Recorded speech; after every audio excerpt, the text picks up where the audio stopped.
जो नवंबर के महीने का इन्फ्लेशन का नंबर है वो काफ़ी ज़्यादा पाकिस्तान के मफाद में कहा जाए तो बहुत बेहतर नंबर आया, 4.9%।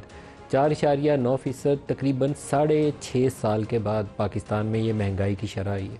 महंगाई में इजाफा है 4.9%, लेकिन ये वो है जो आम तौर पर समझा जाता है कि ये डेवलपिंग कंट्रीज़ के लिए एक सस्टेनेबल लेवल है। इतनी महंगाई अगर हो रही है तो ये लोगों को उतनी तकलीफ़ नहीं पहुंचा रही। पिछले साल अगर इसी मुद्दत में देखें तो हम 28-29% की शरह से पाकिस्तान में कीमतों में इजाफे का रुझान जारी था। तो ये एक पॉजिटिव इंडिकेटर है। बहुत सारे फैक्टर्स हैं जिसमें इंटरनेशनल कमोडिटी प्राइसेस हैं, पाकिस्तान के अंदर भी कमोडिटी प्राइसेस में जो कमी आई है, ख़ासतौर पर आटे और वीट का जो क्राइसिस शुरू हुआ था उसने ओवरऑल इन्फ्लेशन को पाकिस्तान में पाकिस्तानी अवाम के हक़ में अच्छे से मुतासर किया है, ताकि ओवरऑल हेडलाइन नंबर नीचे चला गया। लेकिन गोइंग फॉरवर्ड हमें अपनी फिस्कल सिचुएशन के ऊपर बहुत ज़्यादा तवज्जो रखनी पड़ेगी।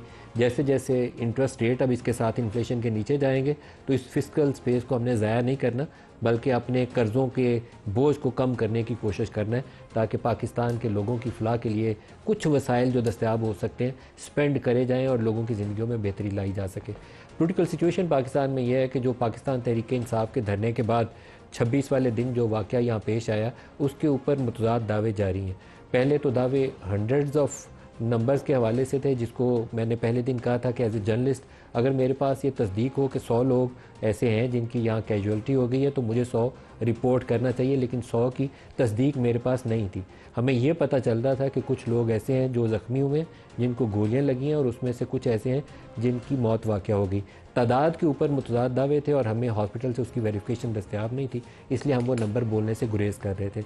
आज पाकिस्तान तहरीक इंसाफ के जो चेयरमैन है बैरिस्टर गौहर, उन्होंने ख़ुद अपने बयान के अंदर ये तस्दीक की है कि पीटीआई को टोटल 12 डेथ्स की कंफर्मेशन है और उसकी उन्होंने तस्वीर और कुछ डेटा भी जारी किया। पहले उनका बयान सुन लें फिर आगे चलते हैं। खान साहब को आज प्रोटेस्ट और इसके साथ होने वाले वाक़यात पे पहली मर्तबा बहस हुई।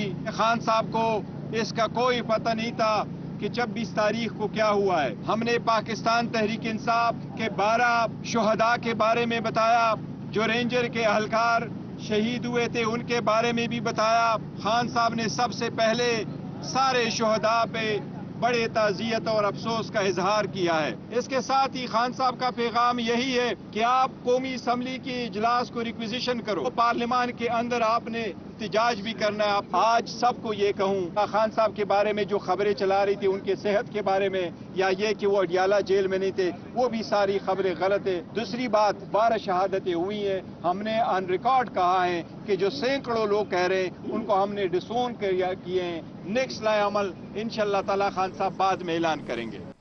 अब ये बड़ी अहम इनका स्टेटमेंट है। 12 कह रहे हैं कि हम तस्दीक कर रहे हैं, जो सैकड़ों का दावा कर रहे थे उसकी नफ़ी कर रहे हैं।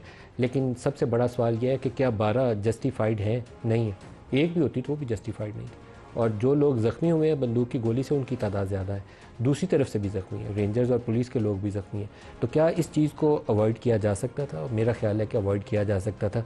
दोनों तरफ से क्या पोलिटिकल इंगेजमेंट दुरुस्त थी? वो भी दुरुस्त नहीं थी। तो आगे क्या करना है? क्या इस तरह के वाक़यात दोबारा भी होंगे पाकिस्तान में, या उसके रोकने के लिए हमारे पास कोई तदबीर, कोई हिकमत अमली नाम की कोई चीज़ है? वो नहीं है। इमरान खान के हवाले से बहुत ज़्यादा सोशल मीडिया के ऊपर एक कहना चाहिए कि फेक न्यूज़ की शक्ल में, लेकिन बहुत जहरीली किस्म की वो कैंपेन थी। वो कैंपेन ये थी कि इमरान खान को कहीं से अडियाला जेल रात के अंधेरे में ले जाया गया है, उसके मुंह पे कपड़ा डाल देते हैं और बड़ा जुल्म हो रहा है। अगर ये बात दुरुस्त हो तो अंदाज़ा करिए कि हम कितना बड़ा इश्ताल फैलाने की कोशिश कर रहे हैं। जो भी फैला रहा था उसके अंदर कोई मेन स्ट्रीम टीवी चैनल नहीं था, लेकिन ये सोशल मीडिया की जीनत था। तो क्या ये बात दुरुस्त थी? उसके ऊपर भी बैरिस्टर गौहर ने कहा कि नहीं, ये झूठा प्रोपेगेंडा है। इमरान खान की सेहत के हवाले से भी जो आज उनके वकील मिले हैं उन्होंने कहा ठीक है, और ये भी बताया कि वो अडियाला में ही है, वो वर्जिश भी कर रहे थे, भाग दौड़ भी रहे थे, अपनी पेशी भी हुई। तो क्या हम इन चीज़ों से बच नहीं सकते? क्या इससे ये जो पोलिटिकल क्योस है, ये पोलिटिकल डिस्प्यूट है बुनियादी तौर पर, यह हमें ज़हन में रखना पड़ेगा। कोई जेट ब्लैक टेररिस्ट नहीं है इमरान खान। तो क्या इसका हम हल नहीं ढूंढ सकते हैं?